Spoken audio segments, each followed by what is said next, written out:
അധ്യായം 51. അവസരങ്ങൾ തട്ടിയെടുക്കരുത്. സിദ്ധാർത്ഥ നീലിമയെ തന്നെ നോക്കി നിൽക്കുകയായിരുന്നു. നീലിമ അപ്പോൾ സിദ്ധാർത്ഥിന്റെ അടുത്ത് നിന്നും കുതിരാൻ ശ്രമിച്ചു. സിദ്ധാർത്ഥ് പക്ഷേ അവളെ കൂടുതൽ തന്നോട് ചേർത്ത് പിടിച്ചു. സിദ്ധാർത്ഥിന്റെ പ്രണയത്തോടെയുള്ള നോട്ടം നേരിടാൻ കഴിയാതെ നീലിമ തല കുഴിച്ചു. എന്നെ വിട്ടേ, എനിക്ക് പോണം. നീലിമ പറഞ്ഞു. അതിന് ഞാൻ നിന്നെ വന്ന് കെട്ടിപ്പിടിച്ചല്ലോ. നീ ഇങ്ങോട്ട് വന്നതല്ലേ? അപ്പോ ഇത്തിരി കൂടെ കഴിഞ്ഞു പോയാ മതി. സിദ്ധാർത്ഥ് അവളെ വീണ്ടും തന്നോട് ചേർത്തു. സിദ്ധാർത്ഥ് വിട്, എനിക്ക് പോണം. നീലിമ പറഞ്ഞു. അവളുടെ മുഖത്തേക്ക് തന്നെ നോക്കി നിൽക്കുകയായിരുന്നു സിദ്ധാർത്ഥ്. അവളുടെ പരിഭ്രമം കണ്ട് ചിരി വന്നു. പറ്റില്ലെങ്കിൽ ഞാൻ മല്ലികാമ്മ വിളിക്കും. നീലിമ പറഞ്ഞു. ഓഹോ, എന്നാ ഒന്ന് വിളിച്ചേ, കേൾക്കട്ടെ. സിദ്ധാർത്ഥ് പറഞ്ഞു. നീലിമ ഉടനെ അവന്റെ കയ്യിൽ നിന്ന് കുതിരാൻ ശ്രമിച്ചുകൊണ്ട് മല്ലികയെ വിളിക്കാൻ ശ്രമിച്ചു. പക്ഷെ അപ്പോഴേക്കും സിദ്ധാർത്ഥ് അവളുടെ വാ പൊത്തിയിരുന്നു. മല്ലികാമ്മ ഉറങ്ങില്ലേ? എന്തിനാ ശല്യപ്പെടുത്തുന്നത്? സിദ്ധാർത്ഥ് ഇത്തിരിയും കൂടെ നീലിമയുടെ മുഖത്തോട് മുഖം അടുപ്പിച്ചുകൊണ്ട് പറഞ്ഞു. അത്ര അടുത്ത് സിദ്ധാർത്ഥ് നിൽക്കുമ്പോൾ നീലിമയ്ക്ക് വീർപ്പ് മുട്ടുന്നത് പോലെ തോന്നി. അവൾ അവനെ നോക്കി. സിദ്ധാർത്ഥ് പ്ലീസ്, എന്നെ വിട്. നീലിമ പറഞ്ഞു. അല്ല, നിനക്ക് പാർട്ടിക്ക് ആരൊക്കെയാ വരുന്നതിന്റെ ലിസ്റ്റ് വേണ്ടേ? നേരത്തെ ചോദിച്ചല്ലോ, അങ്ങനെ എന്തോ. സിദ്ധാർത്ഥ് കൂടുതൽ നീലിമയെ ടീസ്റ്റ് ചെയ്യാനായി അവളുടെ കവളിൽ ചുണ്ട് ചേർത്തുകൊണ്ടാണ് ചോദിച്ചത്. നീലിമ പിടഞ്ഞു. എനിക്ക് ലിസ്റ്റും വേണ്ട, ഒന്നും വേണ്ട, എന്നൊന്ന് വെറുതെ വിട്ടാ മതി. നീലിമ പറഞ്ഞു. അപ്പോൾ സിദ്ധാർത്ഥ് നീലിമയുടെ കൊനങ്ങിലെയുള്ള കഴുത്തിലേക്ക് നോക്കി. അവൾ വിയർത്തത് കാരണം കഴുത്തിൽ നനവുണ്ടായിരുന്നു. സിദ്ധാർത്ഥിന്റെ ഉള്ളിൽ അത് കണ്ട് അവളെ വല്ലാതെ ചുംബിക്കാൻ വീണ്ടും ആഗ്രഹം തോന്നി. ഒരു നിമിഷത്തെ തോന്നലിൽ അവൻ അതിന് ശ്രമിക്കുകയും ചെയ്തു. പെട്ടെന്ന് എന്തോ ഓർത്ത പോലെ അവൻ പിൻവലിഞ്ഞു. അപ്പോഴും സിദ്ധാർത്ഥ് നീലിമയെ ചേർത്ത് പിടിച്ചിരുന്നു. അവന്റെ നെഞ്ചിലെ ചൂടിൽ ഒതുങ്ങി നിന്നപ്പോൾ നീലിമയ്ക്ക് വല്ലാത്ത സുരക്ഷിതത്വം തോന്നുന്നുണ്ടായിരുന്നു. സിദ്ധാർത്ഥ് പ്ലീസ്, നീലിമ പറഞ്ഞു. അവളുടെ നിഷ്കളങ്കമായ മുഖം കണ്ട സിദ്ധാർത്ഥ് ഉടനെ അവളെ വിട്ടു. അവളെ കൂടുതൽ കളിപ്പിച്ചാൽ നീലിമ കരയുമെന്ന് അവന് തോന്നി. അത്രമാത്രം ദയനീയമായാണ് അവൾ നിന്നത്. അല്ല, ലിസ്റ്റ് വേണ്ടേ നിനക്ക്? സിദ്ധാർത്ഥ് അല്പം മാറി നിന്ന് ചോദിച്ചു. വേണ്ട, നീലിമ പറഞ്ഞു. ഞാനത് കാര്യമായി ചോദിച്ചതാണ്. ലിസ്റ്റ് ഞാൻ മേലിലിട്ടേക്കാം. എന്നാ പോയി ഉറങ്ങാൻ നോക്ക്. സിദ്ധാർത്ഥ് പറഞ്ഞു. നീലിമ അവനെ ഒന്നും നോക്കാൻ പോലും നിൽക്കാതെ ഉടനെ അവിടെ നിന്നും ഓടിപ്പോയി.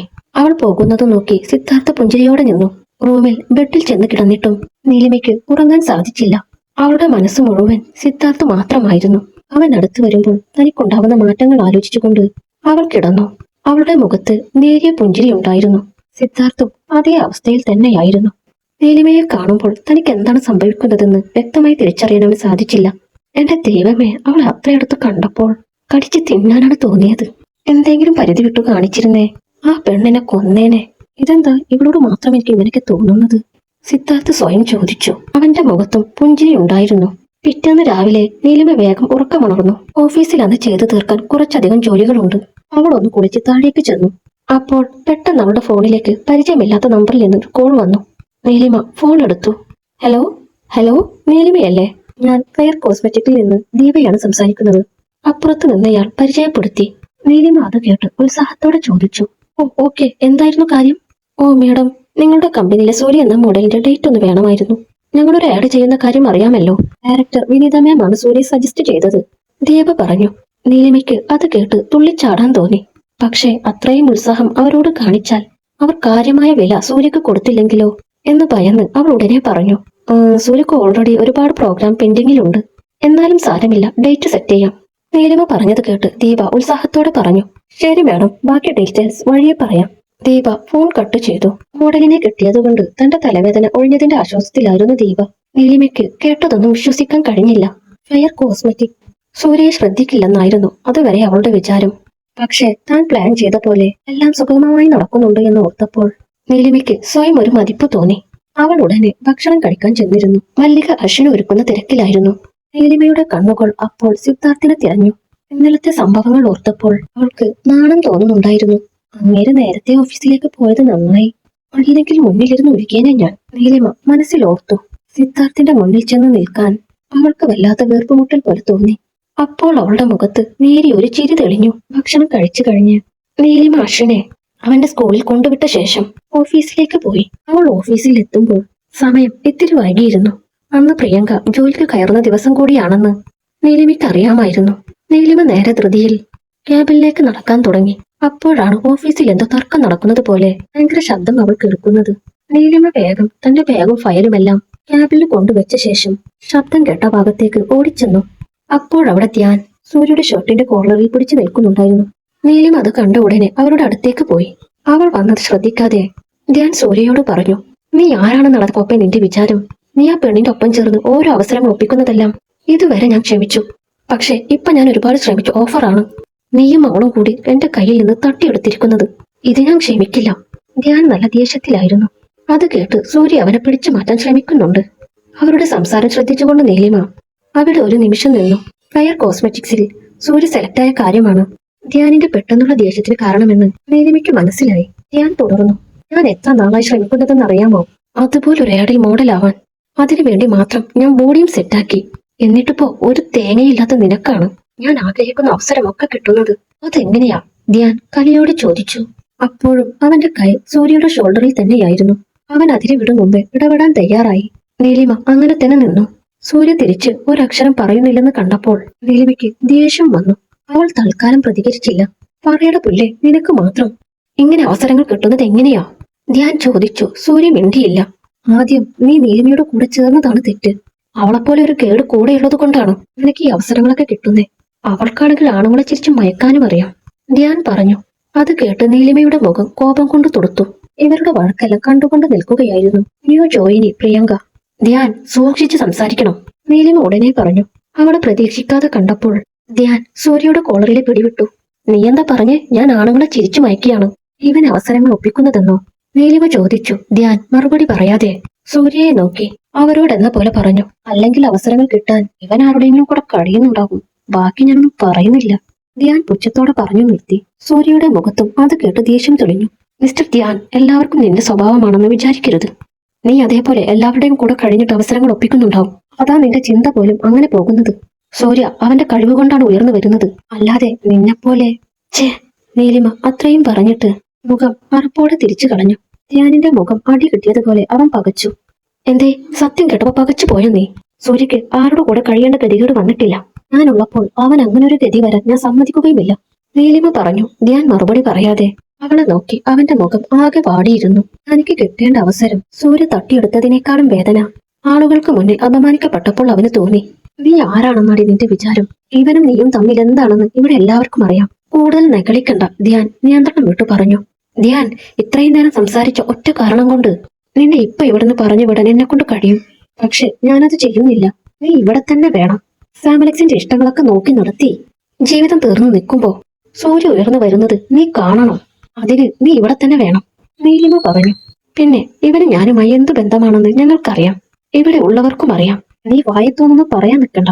നിനക്ക് വൃത്തികെട്ട മനസ്സായതുകൊണ്ട് എല്ലാവരും അങ്ങനെയാണെന്നേ തോന്നൂ. അടിച്ച് നിന്റെ കരണം പോകാൻ അറിയാനിട്ടല്ല, പക്ഷെ ചെയ്യുന്നില്ല. നിന്നെ തൊട്ട കുളിക്കേണ്ടി വരും ഞാൻ. അത്രത്തോളം അസൂയയുണ്ട് നിന്റെ ശരീരത്തിൽ, നീലിമ തുടർന്ന് പറഞ്ഞത് കേട്ട ധ്യാൻ വല്ലാതെ തളർന്നു പോയി. ധ്യാനിന്റെ മുഖം പാടിയിരിക്കുന്നത് കണ്ടുകൊണ്ടാണ് സാമലക്സ് അവിടേക്ക് വരുന്നത്. അവൻ ഈയിടെയായി നീലിമയുള്ള ഇടങ്ങളിൽ നിന്ന് പരമാവധി മാറി നിൽക്കാൻ ശ്രമിക്കാറുണ്ട്. ധ്യാൻ ഒറ്റക്ക് നിൽക്കുന്നത് കണ്ടപ്പോൾ സാമലക്സിന് പ്രതികരിക്കാതിരിക്കാൻ സാധിച്ചില്ല. എന്താ, എന്തുണ്ടായി? സാമലക്സ് ചോദിച്ചു. ഏയ്, ഒന്നുമില്ല മിസ്റ്റർ സാമലക്സ്. നിങ്ങളുടെ ധ്യാനിന് ഞാൻ ചില സംശയങ്ങൾ തീർത്തു കൊടുക്കുകയായിരുന്നു, നീലിമ പറഞ്ഞു. അവളുടെ പരിഹാസത്തോടെയുള്ള സംസാരം കേട്ട് സാമലക്സിന്റെ മുഖം ദേഷ്യത്തിൽ തുടുത്തു. അയാൾ അത് നിയന്ത്രിക്കാൻ ശ്രമിച്ചുകൊണ്ട് പറഞ്ഞു. മിസ് നീലിമ, ആവശ്യമില്ലാത്ത ഓരോ പ്രശ്നങ്ങൾ ഉണ്ടാക്കാൻ ശ്രമിക്കരുത്. സാമലക്സ് പറഞ്ഞത് കേട്ട് നീലിമ ഉടനെ സൂര്യയെ നോക്കി പറഞ്ഞു.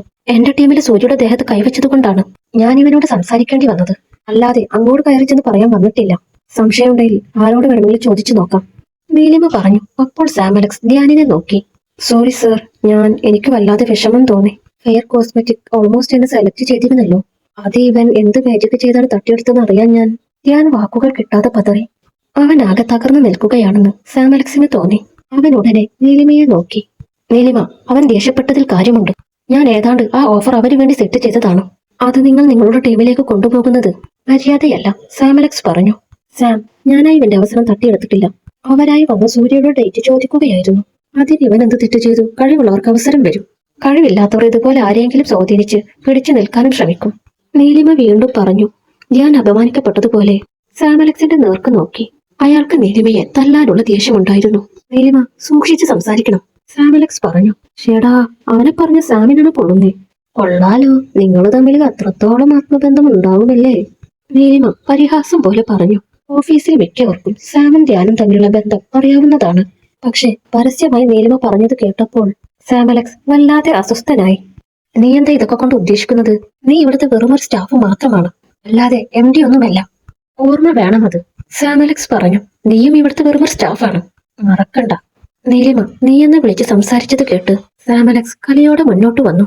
എന്നിട്ട് പറഞ്ഞു, മതിയടി, നിർത്ത്. നിന്റെ ജോലി തെറിപ്പിക്കാൻ എനിക്ക് സെക്കൻഡ് മതി. കൂടുതൽ ഷോ ഇറക്കല്ലേ. ദേഷ്യത്തിൽ സാം അലക്സിന്റെ നിയന്ത്രണം വിട്ടു പോയിരുന്നു. നീ എന്നാ അതൊന്ന് ചെയ്ത് കാണിക്കട ആദ്യം. എന്റെ ജോലി നിനക്ക് തെറിപ്പിക്കാൻ കഴിയുമെങ്കിൽ അതൊന്ന് കാണട്ടെ, നീലിമ വെല്ലുവിളി പോലെ പറഞ്ഞു. സാം അലക്സ് ആകെ വല്ലാതെയായി. നീലിമയുടെ ജോലി നിഷ്പ്രയാസം ഇല്ലാതാക്കാൻ കഴിയുമെന്ന് അവന് മുൻപ് തോന്നിയിരുന്നു. പക്ഷെ ഇപ്പോൾ നീലിമയ്ക്ക് പിന്നിൽ ആരാണ് ഉള്ളതെന്ന് അറിയാത്തത് കാരണം എളുപ്പം സാധിക്കുമോ എന്ന സംശയവും അവനുണ്ടായിരുന്നു. എന്നാലും നീലിമയുടെ മുന്നിൽ തോറ്റുകൊടുക്കാൻ അവൻ തയ്യാറല്ലായിരുന്നു.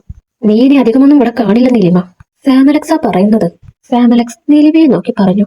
സാം അലക്സ് അല്ല അവന്റെ മുകളിലുള്ളവൻ വിചാരിച്ചാലും എന്നെ ഒരു ചുക്കും ചെയ്യാൻ സാധിക്കില്ല. ഇത് നീലിമയാണ്, നീലിമ വാശിയോടെ പറഞ്ഞു. അപ്പോൾ സാം ധ്യാനിനെ നോക്കി. നീലിമ തുടർന്നു, അല്ലെങ്കിലും സാം അലക്സ്, എന്റെ ജോലി കളയാൻ ശ്രമിക്കുമ്പോ ഒരു കാര്യം ഓർക്കുന്നത് നല്ലതാണ്. മുകളിലുള്ളവരെ ഇതുവരെ ഞാൻ അന്നത്തെ കാര്യം അറിയിച്ചിട്ടില്ല. ഇവിടെ ഓഫീസിലും ആരും ഒന്നും വിശദമായി അറിഞ്ഞിട്ടില്ല. അറിയിക്കട്ടെ എല്ലാം ഞാൻ. നീലിമ ശബ്ദം താഴ്ത്തിയാണ് അത് പറഞ്ഞത്. നീലിമയ്ക്ക് ഡ്രിങ്ക്സിൽ മരുന്ന് ചേർത്ത് കൊടുത്ത കാര്യമാണ് അവൾ പറയുന്നതെന്ന് സാം അലക്സിന് മനസ്സിലായി. അവളോട് കൂടുതൽ സംസാരിച്ചാൽ ഇനിയും തന്നെ അവൾ അപമാനിക്കുമെന്ന് മനസ്സിലാക്കിയ സാം അലക്സ് ധ്യാനിനെ നോക്കി പറഞ്ഞു, നീ വാടാ, അവൾക്കുള്ളത് നമുക്ക് കൊടുക്കാം. ധ്യാൻ അപ്പോൾ സാമിന്റെ കൂടെ വാടിയ മുഖത്തോടെ നടന്നു. അപ്പോൾ നീലിമ സൂര്യയെയും പ്രിയങ്കയെയും നോക്കി ചോദിച്ചു, നീയൊക്കെ എന്ത് കണ്ടുകൊണ്ട് നിൽക്കുമായിരുന്നു ഇവിടെ? നീലിമ ഇത്ര ദേഷ്യത്തോട് സംസാരിക്കുന്നത് കേട്ടപ്പോൾ സൂര്യയും പ്രിയങ്കയും ആകെ വല്ലാതെയായി. അവർ പരസ്പരം നോക്കി.